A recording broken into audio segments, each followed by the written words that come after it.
the number one cornerback in America is a Tiger. Summer League, Las Vegas edition evaluations. Does that indicate bigger problems for the Lakers as a brand? The power rankings at the All-Star break. The Oklahoma City Thunder have made some massive moves this offseason. There's been a lot of debate on where Josh Allen ranks among NFL quarterbacks. The Locked On Podcast Network presents the Big 6 in 60. The 6 biggest national sports stories from the local experts of the Locked On Podcast Network. Get the real story, why it matters, what's next, who wins the big game, and more, all in 60 minutes. The Big 6 in 60 starts now with the biggest story in sports. The number one cornerback in America is a Tiger. You are Locked On LSU, your daily podcast on the LSU Tigers. Part of the Locked On Podcast Network, your team every day. DJ Pickett, the number one cornerback in America. Here's the profile. 6'4", 180 pounds, on 3, ESPN, Rivals, all rate DJ Pickett as the number one cornerback in America. 24/7 Sports ranks him as the number 3 cornerback in America. So if you look at the composite industry rankings, the number 6 overall player, the number 2 cornerback, the number 1 player in the state of Florida, DJ Pickett is an absolute, legitimate, bona fide superstar talent that everybody wanted. And it came down to LSU, Miami, and Florida. He's from the state of Florida. DJ Pickett had been recruited to the University of Florida by Corey Raymond. And of course, when Corey Raymond left Florida for LSU, picked up right where he left off, got Corey Raymond got DJ Pickett on an official visit to LSU, and ultimately they were able to cross it over the finish line. Now, something I do want to clarify is, there were a lot of people who felt like Oregon was going to be the choice. Certainly looked like in the past week or so it was trending in that direction, as maybe Oregon came strong with an NIL offer. I know there's a lot of LSU fans who have been skeptical about Corey Raymond, and I don't know how and where that narrative started. I genuinely don't. I don't know if that's message board, Twitter, fodder, just water cooler talk that started to circulate among LSU fans. But the idea that somehow Corey Raymond was past his prime, was over the hill, couldn't do it anymore, is a fundamentally stupid argument.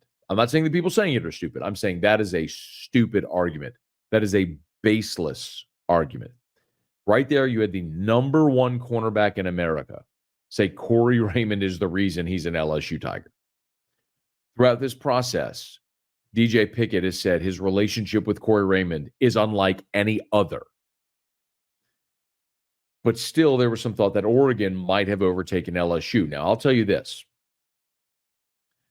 The NIL offer from LSU's collective for DJ Pickett was more than any dollar amount any player on LSU's team is currently making. The highest dollar amount that I've been told through the collective that an LSU player is currently making is about $500,000. And DJ Pickett's NIL offer was $750,000. Now, I was also told that was not as much as what Oregon offered. But even though the money might have been a little less, the travel from Florida to Baton Rouge is a lot closer than Florida to Eugene, Oregon. And you get the opportunity to play for Corey Raymond. And that's what DJ Pickett clearly wanted. So Corey Raymond gets a massive prospect here. The type of prospect that has been what DBU is built upon and has been built upon for all of these years. 5-star caliber prospects that are the best at their position in the country, that are day one impact guys, and that's what LSU does not have right now on this roster. DJ Pickett's going to change that. I don't know how many more people have to say it. Recruiting analysts say it, commits say it, players say it, coaches say it. Corey Raymond's the best. The only people that don't seem to believe it are some segment of the LSU fan base that's convinced themselves of some narrative that Corey Raymond doesn't know how to coach or recruit anymore, which is just dumb. It's dumb.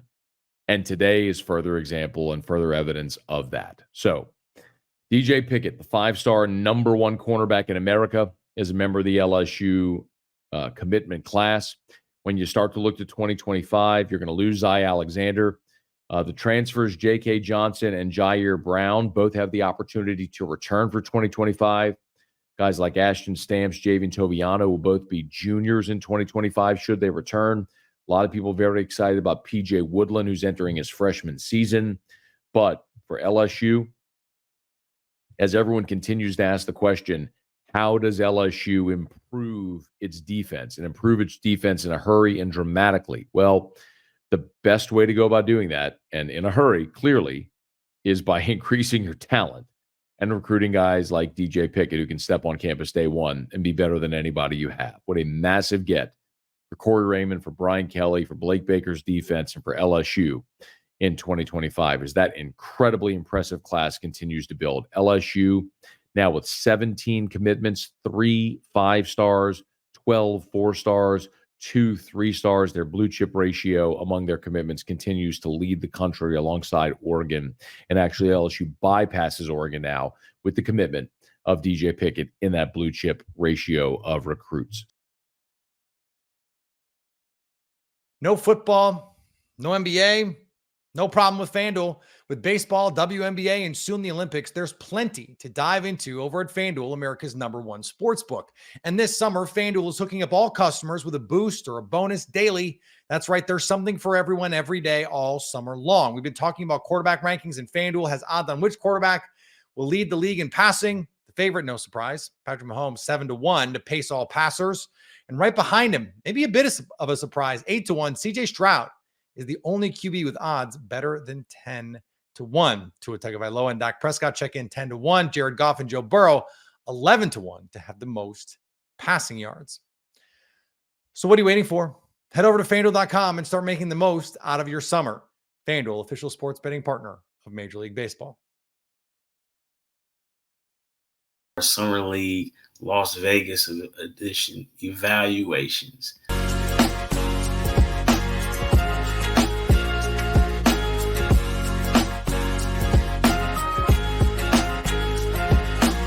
We're going to talk about one of the more controversial picks of this draft, the 23rd pick, A.J. Johnson, played in the Australia Rising Stars program, program. Skinny kid, really good friends with Jalen Green. You can almost see the influence that they've played together. But A.J. Johnson, I had mentioned before, talking to, I believe it was Richard, his film, first of all, his stats weren't pretty at all while in Australia. Coaching change happened. They hired Jason Tatum's dad. He started to play better. But he is talented, and he is playing very well in the summer league. I have his stats right here in front of me. He's at 14 points per game, 3 assists, 3 rebounds. He's shooting 42% from the field, 41% from 3. And he'll take it. He's about 6'5", 165. And you can see the creativity. You can see the talent. You can see the athleticism. He's got some speed. And really the most important thing probably about him is that he just has a ton of confidence when he's out there. He's playing extremely well. He's powered by, I believe he had a 22-point game his last game, where you can just see the talent. He's getting to the basket. He's making threes. He's playing well, and it's a good sign. I can't imagine he plays a lot this year for the parent squad is what they're calling it. But that doesn't matter because he is a long-term play for Milwaukee. And, a lot of people question it because his Australian numbers were terrible. I think he averaged 3 points a game. They queued up the meme where it's cool to draft Bronny when he averaged 4 points a game. But we laugh at this guy. He was taking the first round. He averaged even less than Bronny. But A.J. Johnson can play. And against the Clippers, his last game, he had 22 points, 4 rebounds, 4 assists. He shot 50% from the field. You see the talent. Again, he's a few years away, though. As good as he is now, Milwaukee's timeline and his timeline are not on the same page. But Milwaukee does need some young guys because, hey, Chris Middleton just had ankle surgery today. Damian Lillard, he had a career low year. I think he averaged like 24 this past season, and I don't think he's washed or anything. I just believe that, it's a new season, new system. I know he had talked about his offseason being a little different for the first time in a long time, but, Milwaukee is in win mode now, and I don't see how A.J. Johnson helps them in win mode now, but as long as the young guy stays patient, gets on whatever weight program Giannis was on, maybe we can get him up to about $185, $190 when it's all said and done. But I think A.J. Johnson has a lot of talent, and again, it's summer league. Summer league doesn't count, but it's just fun to evaluate. Milwaukee doesn't look as crazy as you thought they did on that June night when they took him the 23rd pick. But A.J. Johnson, a couple years away, needs to gain a lot of weight and just, stay confident. And then I will say one thing that he is doing that I wouldn't say is concerning, but he'll need to clean up as he improves and gets older and matures, is that he does dribble the ball a lot. Sometimes you just come off the ball, when you have a switch, the veteran point guards in general, you pass it, you get it right back. So there are possessions where he pounds the ball, doesn't really go anywhere. There was a possession, I think he drove like 22 seconds out the clock. He also, I would say, needs to probably finish with his left hand a little bit more, but I'm happy for him because he could have easily got drafted first in the first round and like, you know what, I'm cool or whatever. Or maybe, he's not the lightning rod for controversy as names. I mean, you really have to like really, really dig deep to see, oh man, who is this kid? But like he's rising to the occasion and he's playing well. So that's always a good sign. His teammate, who I was also high on, Tyler Smith, he's finding himself in an interesting role. Milwaukee is playing, Marshawn Beauchamp. I believe this is his third year of summer league. They're playing Chris Livingston. This is his second year. And they're playing some other guys. And Tyler Smith, who I had a first-round grade for, I think he ended up going 33rd to Milwaukee. He's playing off the bench. So he's still trying to find his way. He's averaging 8 points a game, 6 rebounds, which is good. He's shooting 45% from the field. Uncharacteristically, he's off from 3 right now. I believe he's shooting 17%, which is not like him. He shot the ball extremely well with the G League Ignite. So it'll be interesting to see how he gets his footing. But he's active on the glass, and he's doing a good job of cutting. Will he be able to contribute this year? It depends on how fast the defense comes along and if there are opportunities with the front court with maybe guys getting moved out. I don't foresee heavy minutes, but if I were Tyler Smith, as soon as this Las Vegas Summer League is over, I'm getting on the phone with Damian Lillard, and I'm like, hey, man, wherever you are, I need to be there because he's going to have – his career really is going to be based off of him learning how to play pick and pop. And what you couldn't ask for a better opportunity to play with Damian Lillard, who's known to draw 2 in high pick and roll situations. So that's what I would do if I was Tyler Smith. Again, he's not playing like the heavy minutes that a lot of other rookies are, but you can see the talent. Again, the jump shot looks good. It's not going in right now. I'm not concerned. I'm buying him as a shooter long term. But again, 8 points, the 6 rebounds, that's good in limited minutes. It'll be interesting to see if Milwaukee decides to shut down Beauchamp here, since I guess he should be in the rotation. See what his minutes, Tyler Smith's minutes look like going forward. But he still has a lot of talent and interesting to see how he can turn it around in this in this summer league. Now, if you don't know me personally, you probably don't know me really personally. You just know me from these podcasts, and that's cool.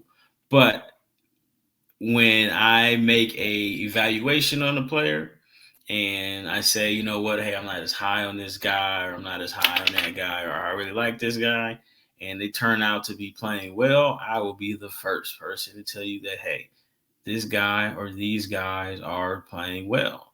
So with that being said, the Utah Jazz took Cody Williams, number 10. I wasn't that high on Cody Williams on number 10. And at number 10, I had him at 18 on my mock that I had put out. It's still up on Twitter. If you follow me at Draft Junkie James. And Cody Williams was making me look like, I don't want to say a genius, but he was scaring me in that Utah Summer League. He wasn't aggressive. He was just standing there in the corner. Maybe it was because Keontae was there. Maybe because Bryce Sensabaugh was there. Whatever. For whatever reason, he just wasn't aggressive. He wasn't playing, and he was scaring me, and he just didn't look assertive. And those were some of the concerns that I had with him at Colorado, is that he just watched the game too much. Well, something happened where he flipped the switch in Las Vegas. Again, maybe it's because Keontae George isn't there. Bryce Sensabaugh, I believe he got hurt, so they shut him down. Maybe that's the reason why. But Cody has flipped the switch, and he's being aggressive. He's putting the ball on the ground. He's making shots, and that is what you want to see from a kid who has so much talent. Now, he's still not rebounding the ball. He's averaging 17 is great. You'll take it. 17 points, 2 rebounds, 2 assists, but the finishing that was at Colorado, it's translating in the Summer League so far. He's aggressive. He gets downhill. He's tried to dunk on a few people. He did dunk on somebody, I believe it was the first game. And he just looks like a much better player. So when 50 Cent and Floyd Mayweather had their beef and he challenged Floyd Mayweather to read a book, I'm challenging Cody Williams to stay aggressive like this. I don't care if you're playing with Larry Markkinen or you're playing with Kyle Lowry, whoever you're playing with, and stay aggressive. You got talent. You're a very good finisher. Keep slashing. Keep attacking the basket. That's what this is all about. Play with some confidence. So if Cody Williams makes me look wrong, I have no issue with that. Keep doing your thing. He just looks way more confident. And again, maybe it's because guys aren't there, but if he's got to close his eyes and pretend like there's no one there, then that's just what he has to do. His teammate, another person who I wasn't as high on, at least when others were projecting him as a lottery pick, late lottery pick, but he fell in the draft. I don't know why, for whatever reason. It's neither here nor there, but Kyle Filipowski fell to the second round, and Utah snatched him up at 32, and he's looked a lot better, just like Cody Williams. Again, maybe it's because guys aren't there, but he's looked a lot better in Las Vegas than he did in Utah. And maybe it's about opportunity. Maybe it's because you're going to play 30 minutes a night. You're going to get all the usage. You get to play how you want to play.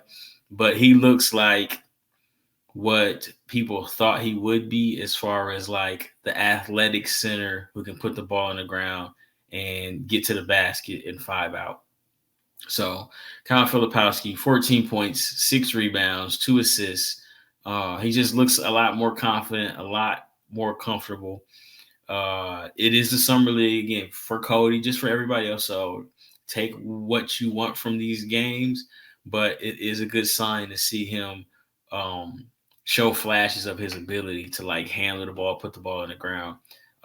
Is he playing against NBA talent? Are any of these guys playing against NBA talent? No, not consistently. But it looks like some of the things that you do like about their games are translating. And it's good to see Kyle Filipowski grab rebounds, go. He's handling the ball. He threw a mean behind the back pass. I forget what game it was. I don't think the guy scored. Maybe that was in Utah Summer League. He shows flashes. He tried to back somebody down, I believe, in a game, the last game against Toronto. Didn't really move him, but he did hit Cody Williams on the cut. He should be good in dribble handoff. The 3-ball still hasn't really, materialized like you would want it to, but he's going to have his opportunities when he does play to shoot those, because teams are going to allow him to shoot. And if he's making shots, then he's going to be able to put the ball on the ground. But he has a lot of talent. Again, if you like complexion comparisons, you'll say, he's like Kelly Olynyk. If you don't want to do complexion comparison, maybe he ends up like Naz Reid, not dunking on you like Naz Reid, but, a whatever position Naz Reid plays, a ball handling big that can shoot. That's probably your best case scenario for Kyle Filipowski. So as the person who was down on Cody Williams and, lower on Filipowski than the others, it's good to see them playing basketball at a high level right now in the Summer League. So shout out to those guys. Shout out to my man Leaf. He's a big Cody Williams fan, and I'm sure he's happy right now. Fanning himself in his Utah Jazz fitted hat, whatever. But good for them. Isaiah Kyer is another guy. He's been kind of up and down. I know he had 7 turnovers in that second game, like in the first half. But again, his speed, his ability to just put pressure on the rim, get downhill, make passes, make plays. I believe he's shooting the ball okay. I got to dig up on the stats. But he looks solid too. And again, when you get an Isaiah Kyer type player at 29, I mean, you got to take him and you're happy. So I think Utah overall should be happy with their freshmen, rookies, whatever you want to call them. And then, do the right thing, trade Lowry, so you can put yourself in a really good position to draft well and draft high in 2025. Does that indicate bigger problems for the Lakers as a brand? You are Locked On Lakers, your daily Los Angeles Lakers podcast, part of the Locked On Podcast Network, your team every day. Reports on Wednesday indicated the Lakers would not, and I think probably should not, have offered a starting role to Gary Trent Jr., who was shopping around for a 1-year deal to try to rehab his value around the league. That could have been one of the influences that certainly when you think about fit, there probably were a few others. I mean, the idea of promising Gary Trent Jr. a starting job, I don't know how the Lakers do that with the current roster in a way that you can make, honestly, guarantees to Trent. Like when you look at right now, the guys who would be part of the backcourt or, undersized threes, like if you wanted to play Gary Trent Jr. there, like small forward options. For the time being, the backcourt starting is D'Lo and Reeves. I would not promise Gary Trent a starting job over either one of those guys. Like even if, I've seen some people wonder if the team could be better served with D'Angelo Russell coming off the bench as a 6-man. Even if you think that, I'm not making that move as a promise to Trent, sliding Reeves over to the 1, if for no other reason than forget whether or not I think it's actually a better starting backcourt. I'm not convinced Austin Reeves can handle a starting point guard as his primary role. Like I don't think he can. I have not seen the evidence that he can do that. D'Angelo Russell, no matter what you think of the two guys overall, like who's a better player between him and Reeves, D'Angelo Russell is a better point guard than Reeves. Like I don't think that's even debatable.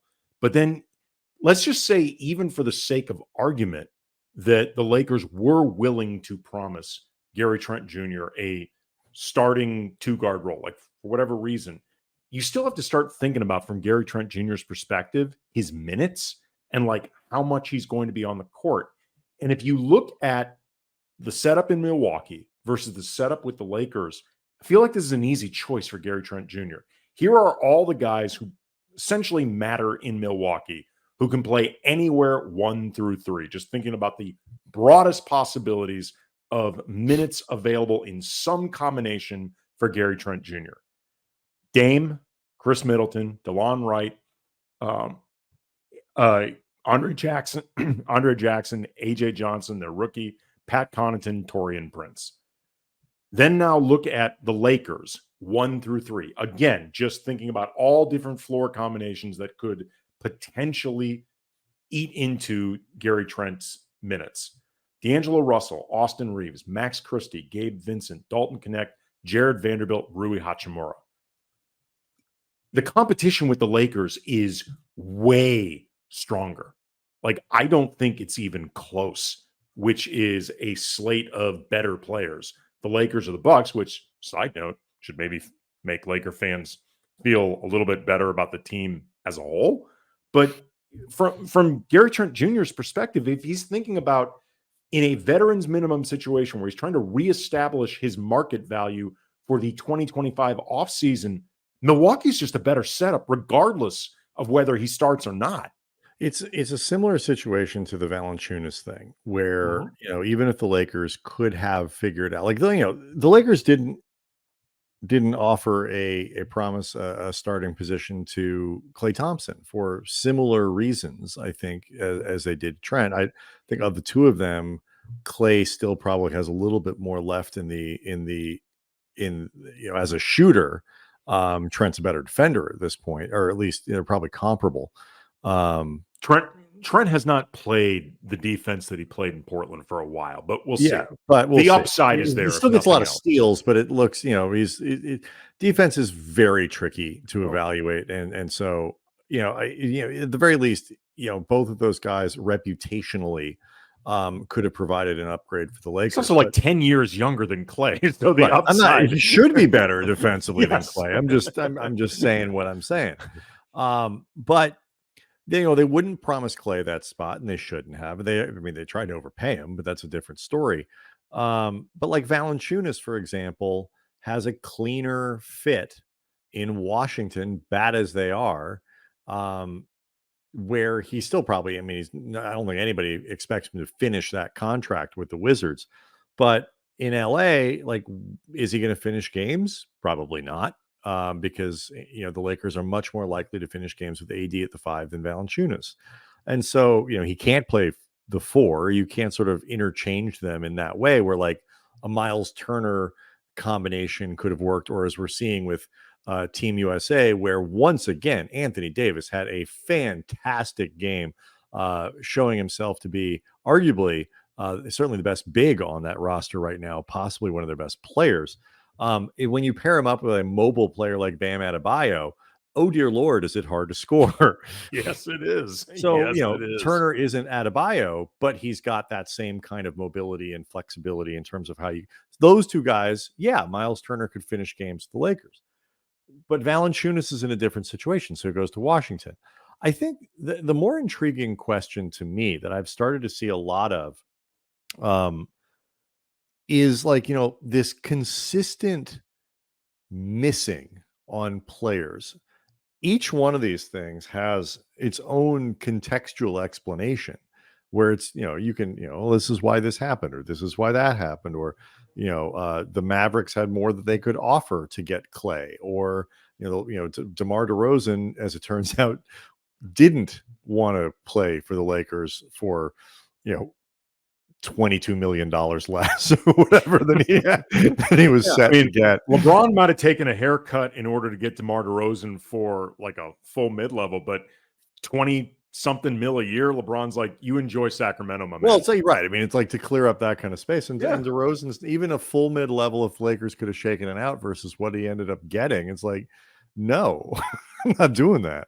No, the original holdup a few years ago with DeMar DeRozan, that eventually turned into Russell Westbrook, a lot of the reporting did get into the stickiness with money. Like the Lakers were going to have a difficult time with DeRozan as an impending free agent, as opposed to Russell Westbrook under gargantuan contract.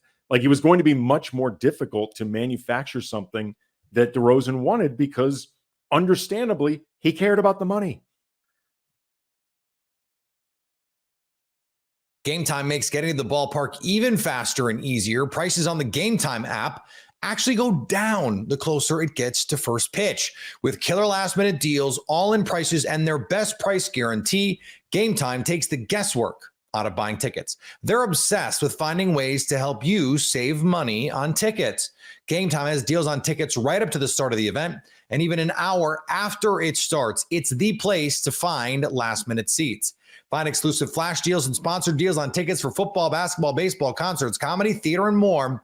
And the Game Time guarantee means you'll always get the best price. If you find tickets in the same section and row for less, Game Time will credit you 110% of the difference. Take the guesswork out of buying tickets with Game Time. Download the free app, and new users can get $20 off their first purchase with code Locked On. Terms apply. That's code Locked On for $20 off your first purchase with Game Time. Download the Game Time app today. Last minute tickets, the lowest price guaranteed. The power rankings at the All-Star break. You are Locked On MLB, your daily MLB podcast. These are not my personal power rankings. I vote on them. as do all the other hosts on the Locked On Podcast Network. And sometimes, holy Toledo, do I not agree with everything that they say. But I participate and I dutifully do my job here. And we're going to go through them. There's some familiar names at the top, familiar names at the bottom, and a bunch of them in between. Okay. Let's see. What are the couple of we've got some highlights and some comments. Useless Trucker wrote, when does the real podcast start? Right now, buddy. Right now. I talked a lot about the All-Star game yesterday with Ethan Smith of Locked On Pirates, and we all the two of us seem to agree that the uniforms are complete garbage and takes away the concept of the fun you have of seeing your team, your team's representatives wearing their uniforms at the All-Star game. Looks like Terrence Durning seems to agree with me, as does Bill Shankin, who wrote an article in the LA Times. I covered another Bill Shankin article on Locked On A's. My trivia question was, because I didn't have a new trivia question yesterday because I didn't have the bandwidth to come up with one. But I did it when we were talking about the draft, and the trivia question was, who is the first player to be the number one overall pick in the draft to go on to win the league MVP? And I got a bunch of people. Let's see. Scott Horstmeyer, who is normally correct, said Ken Griffey Jr. So did Big John. So did Kazi Shikamaru. Stephen Colatera guessed Thurman Munson, an interesting guess because he was not the first overall pick. None of you got it right. None of you got it right. The first person to be the number one overall pick to go on to win their league's MVP, drum roll, please. That was Jeff Burrows. Jeff Burrows was the number one overall pick by the Washington Senators in the 1969 draft out of Woodrow Wilson High School in Long Beach. And when the team moved from Washington to Texas, he was the American League MVP in 1974. So none of you got it. Not one of you has got it. Not one of you has got it. We're doing a live stream today, and 011IE, don't know gender or whether you're a bot, but you say hi, and I say hi right back. Okay, so let's get right down to the business of going through the power rankings. I'm going to be doing something tomorrow, which is a little different from the power rankings. I'm going to be doing two things. I'm going to be looking at who's leading the summer score, which is the tally that I personally keep for which teams have been in a position for a playoff spot after Memorial Day. Before Memorial Day, it's ridiculous to look at the standings. But after Memorial Day, you can actually start looking at them. And a couple of teams have had what I call perfect summers, which is every single day since Memorial Day that each one of these fan bases wake up and they look at the standings, their team's in a position for a playoff spot. And if you do that from Memorial Day to the end of the year, you've given your fan base a perfect summer. And I'm also going to take a look at which organizations and franchises need a championship in 2024. Some would like a championship, but a couple of them need it. And you're going to maybe see them act accordingly come the trade deadline, which is right around the corner. All right, let's go right to the bottom, shall we? At number 30, the surprise of absolutely nobody are the Chicago White Sox. They were 30 last week. They went 2-8. The White Sox are on pace to have one of the worst seasons in the history of baseball. So they're going to win. They're easily going to lose 110 games unless something radical happens. And they're going to probably trade away Luis Robert Jr., Eric Fede, and Garrett Crochet. Now they can't whiff on these. They have to get one very good player back for each one of them.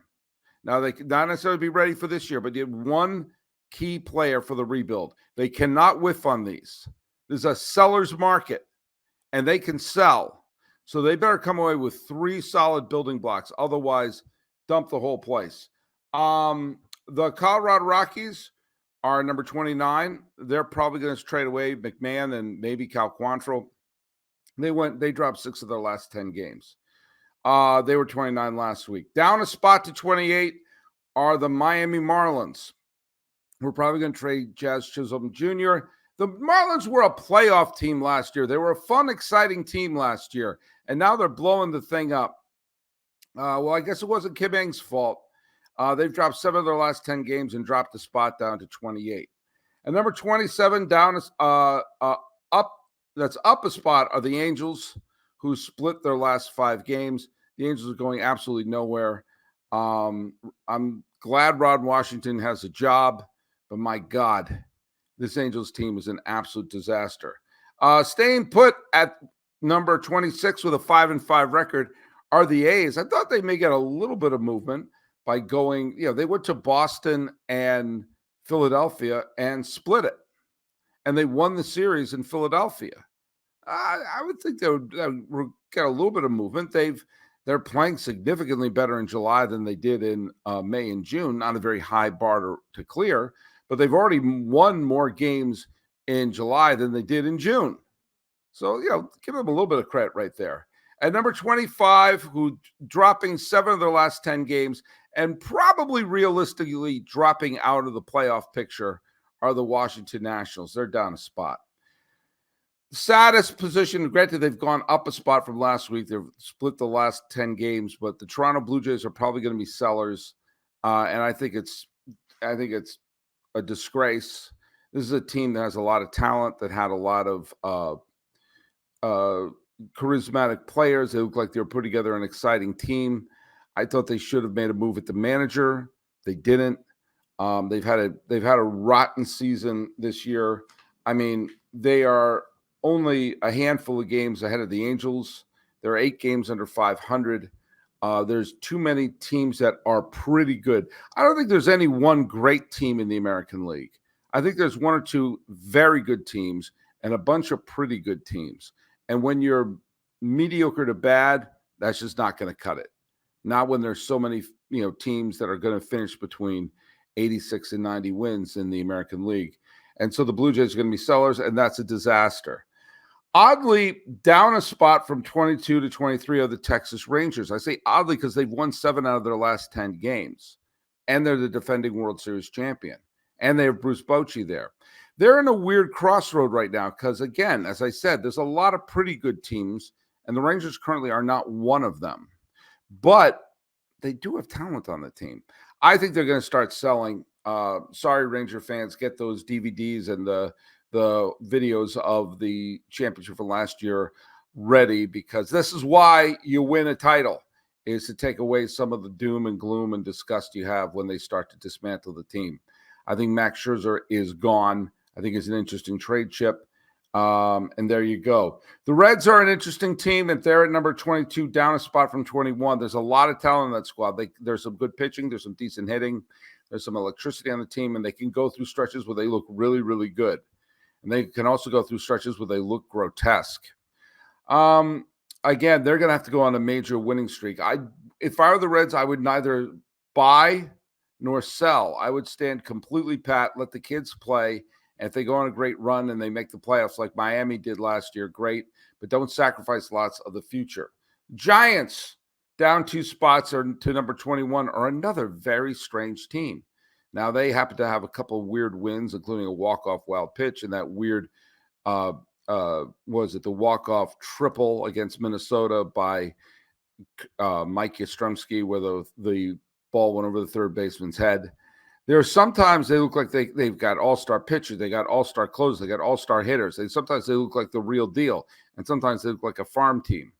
I can't make heads or tails out of the squad, but they need to turn things around fast because, again, it's a very crowded National League wildcard. Well, that's your bottom 10. No football, no NBA, no problem with FanDuel. With baseball, WNBA, and soon the Olympics, there's plenty to dive into over at FanDuel, America's #1 sportsbook. And this summer, FanDuel is hooking up all customers with a boost or a bonus daily. That's right, there's something for everyone every day, all summer long. We've been talking about quarterback rankings, and FanDuel has odds on which quarterback will lead the league in passing, favorite, no surprise. Patrick Mahomes, 7-1 to pace all passers. And right behind him, maybe a bit of a surprise, 8-1, CJ Stroud is the only QB with odds better than 10-1. Tua Tagovailoa and Dak Prescott check in 10-1. Jared Goff and Joe Burrow, 11-1 to have the most passing yards. So what are you waiting for? Head over to FanDuel.com and start making the most out of your summer. FanDuel, official sports betting partner of Major League Baseball. The Oklahoma City Thunder have made some massive moves this offseason. Where do they shake out, though, in the Western Conference? You are Locked On Thunder, your daily Oklahoma City Thunder podcast. Part of the Locked On Podcast Network, your team every day. We're talking Western Conference. Vegas believes, our good friends at FanDuel, that the Thunder are the favorites out west. They're the favorites in the West. They're the number 2 title odds behind just the Boston Celtics. Do you agree that the Thunder are the top team in the West? I think it's tough to say they're not. I mean, I understand that the Mavericks just beat them and went to the finals and all that, but these additions, without any subtractions at all, I think are really put them over the top. I think that they're the team to beat in the West, but that doesn't necessarily mean that they'll have the best record in the West next season, as we've seen with different injuries and weird things that have happened. And then as far as the teams they're competing with, Minnesota's going to be up there. Just that's a given, with Anthony Edwards taking another leap and sort of just the defensive, I guess, baseline that Rudy Gobert gives you for an entire regular season. The Mavericks, I think, got better in different ways, but also worse in different ways, just with some of their perimeter defense, but they added more offensive juice with Clay. They're going to be up there. And then Denver, they've lost a lot with KCP. I think that's an underrated just loss for them as a depth piece, but you have Nikola Jokic, who's one of the best players in the world, probably the best player in the world. So I'm refusing to count them out, but that's sort of my top 4-ish. But I'm curious to hear what your thoughts are on that.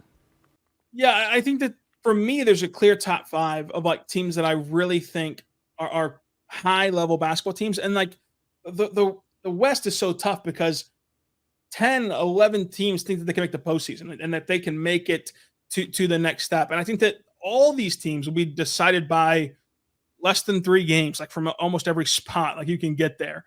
And so it's going to be tough to like actually nail down the actual like placements of these teams. But in terms of who I believe in the most, the Thunder are the team I believe in the very most.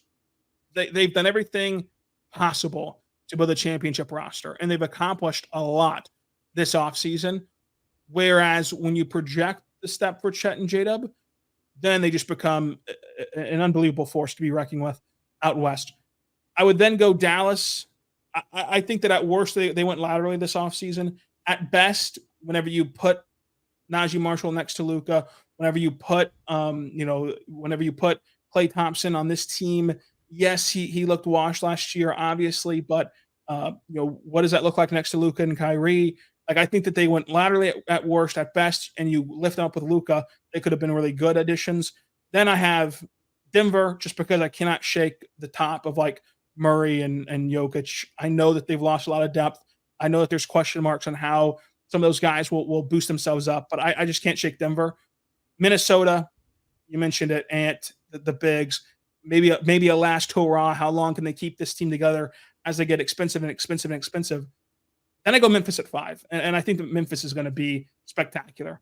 If they're healthy, that was the one place that Zach Edey could go where I'd really like Zach Edey, because now you've given him on defense the protection of Jaren Jackson Jr., the protection of Desmond Bane on the perimeter. You've given him a team that already has the infrastructure in place to take on a traditional big offensively, where like John Morant has had success playing with Steven Adams. He's had success playing with Valanciunas. Like, these guys have succeeded with this archetype before. And so now you get all the benefits of Edey with the infrastructure to counteract the negatives of Zach Edey. So I really think that Memphis will be a top 5 team in the West this year. And so that's my top 5. But yeah, I think it's the Thunder's West to lose, and we'll kind of see what happens. I'm glad you mentioned Memphis, because they're one of those teams I think that are going to be really good, but it's sort of just like I want to see it again, because it just feels so long since we've seen Ja for just an extended amount of time. But you mentioned it with Edie. He's sort of a perfect fit for them. I wasn't super high on him on the draft either, but they insulate him almost perfectly in terms of, like you mentioned, with Triple J, where he can be a rim protector and roam. Offensively, Triple J can space the floor. And then with Ja, you mentioned those screeners that if he's had a lot of success with, he's already one of the quicker and more athletic players in the league with a dynamic first step. If you let a giant of a man like Edie get that screen and give him that much more of an advantage to get downhill, it's sort of like what we saw with Russell Westbrook earlier in his prime with Steven Adams, where it's just the daylight and he's just gone. He's in there. But I think it's going to be really interesting to see how this next season plays out. I mean, there's going to be something wacky that happens that it does every year where something unexpected happens where a team launches. I mean, who expected the Thunder and the Wolves to be at the top of the West this time last year? So it's going to be really interesting to see how things play out.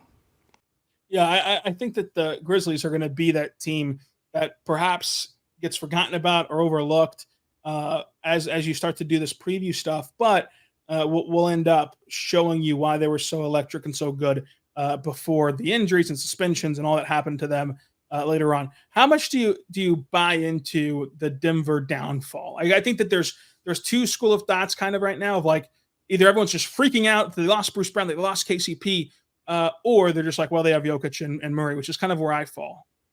The Bruce Brown thing, I understand why people are upset, but it just made no sense to sign him to that deal. That was just sort of like a poison pill of a contract that the Pacers put him on that was just impossible to match without hamstringing yourself.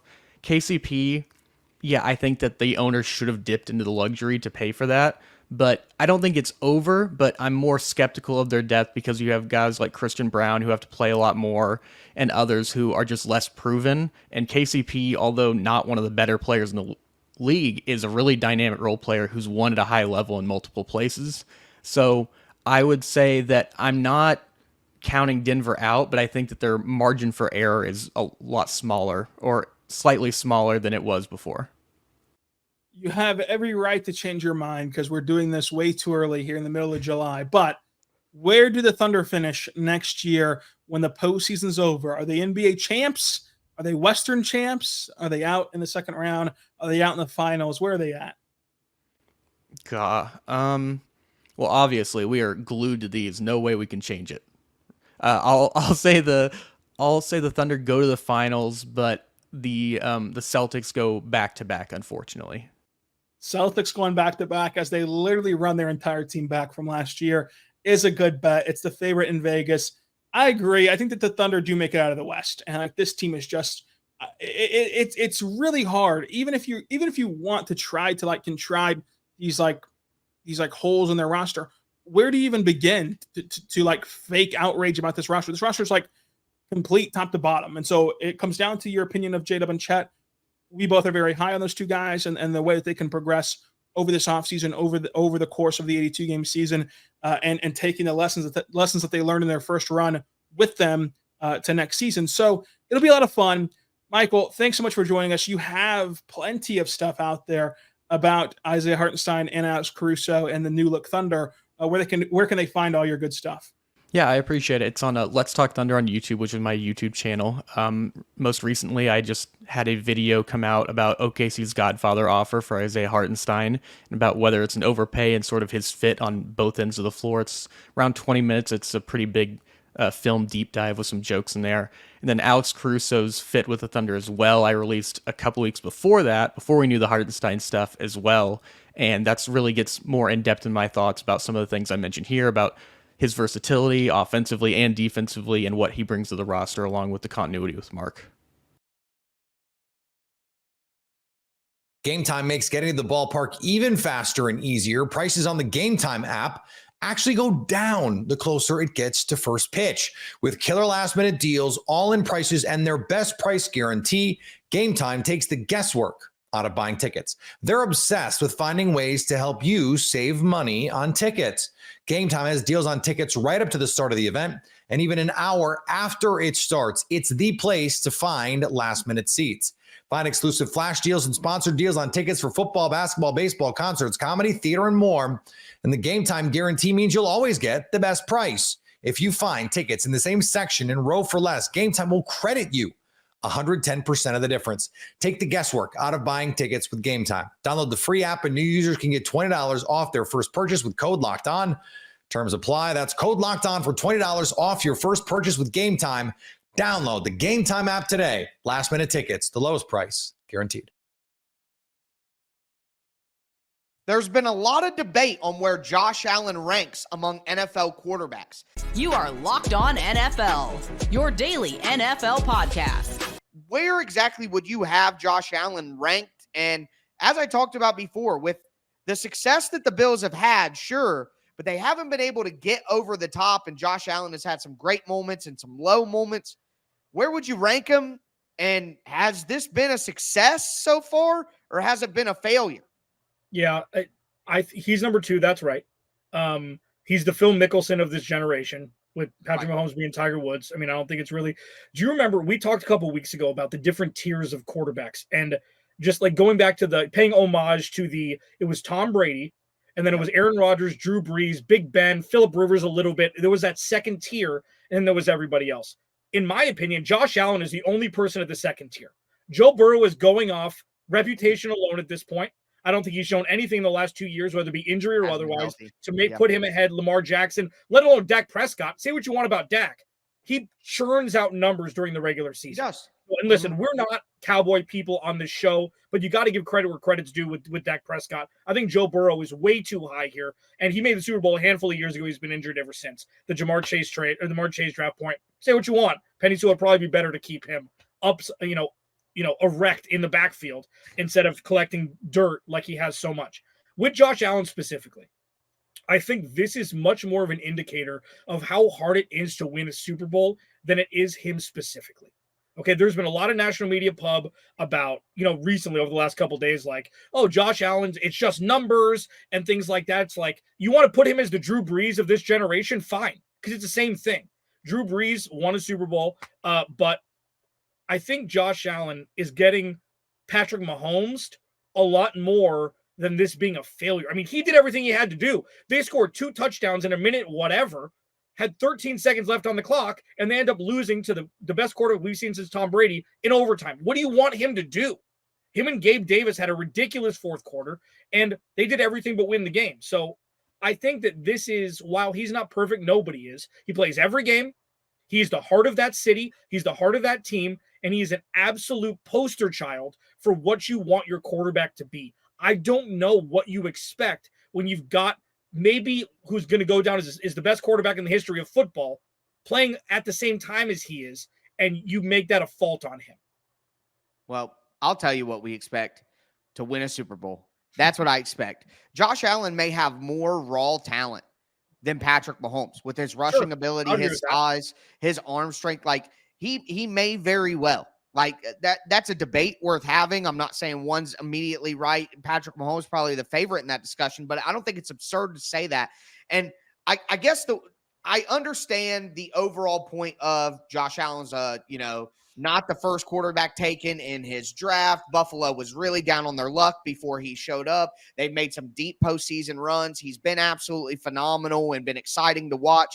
I could see how someone would look at the conversation and say, how in the world could you ever paint that as a failure? How could that ever be a failure? But at the end of the day, whether people like it or not, whether it's right or wrong, we're going to look back on the Josh Allen era with Buffalo Bills, and if they don't win a Super Bowl and beat Patrick Mahomes once and at least get to a Super Bowl after beating Patrick Mahomes, or even without it, even without beating Patrick Mahomes, if the Buffalo Bills under Josh Allen don't get to a Super Bowl, don't win something meaningful, then it's going to be viewed as a failure, because the reason for that is because of what you said. He has all the talent. They've done all the right things. So whether it's right, wrong, indifferent, if they don't find a way to at least slay the draft, like Tom Brady is better than Peyton Manning.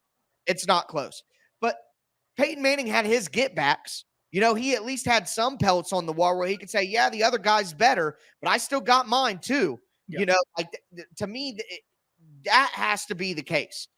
Josh Allen has to get something, or they didn't take advantage of the talent and they didn't accomplish what they were good enough to accomplish. And that would be, in some ways, be a failure. Yeah, listen, that last part you said is spot on. I agree. But I will tell you this, and I don't know if I actually believe this or not, but it's something to bring up. And this is a fun one to do just, because it's summer and everything, but Tom Brady wouldn't have won as much if he wasn't in New England, in my opinion. If Patrick Mahomes and Josh Allen were flipped, Josh Allen would have won a Super Bowl, regardless of the talent that they had. And I'm sure Patrick Mahomes would have done fine, and maybe he would have won too. Maybe he's that special. But the Andy Reid, Eric Bieniemy, just Fort Knox of you are going to be great under my tutelage is something that can't get overlooked. Now, it's not an exact science. Maybe it's not true. Obviously, it's all in la la land because it's never going to happen. But I do believe that does have something to do with it as well. And I'll tell you what, if it wasn't Ken Dorsey and it was Brian Daboll over the last couple years, we could be speaking a different tune as well, because coaching is so important when it comes to quarterbacking. And less is more a lot of times. But this offense with them is, all right, Josh, that's it. All right, just go do it. And it's something that they finally learned how to run the ball last year. Look at what Devin Singletary did in Houston. Look at what he did in 1 year. You're telling me that if they didn't run the ball 40% more, that they maybe wouldn't have won more games, bled more clock, and maybe won more playoff games? Like, you are the product of your surroundings as well, regardless of how talented you are. And I think that other quarterbacks have had better opportunities and better coaching than Josh Allen. It's not an excuse, but you're right. It's win or bust, but 95% of quarterbacks then would have been failures regardless of how many regular season games they won. So I don't think it's one or the other. And that's why, you still kind of root for the kid, here's right? what I would say. 99% of quarterbacks aren't as talented as Josh Allen. So I don't hold them to the same standard that I would hold him. But what I would say is I don't think that Josh Allen would have won the Super Bowl last year if you switched him and Pat Mahomes. Last year's different. Last year's different. Right. I'm saying early on with Tyreek Hill and Travis Kelce, like that shows how great Patrick Mahomes is. He wins games he shouldn't. He shouldn't have any business winning.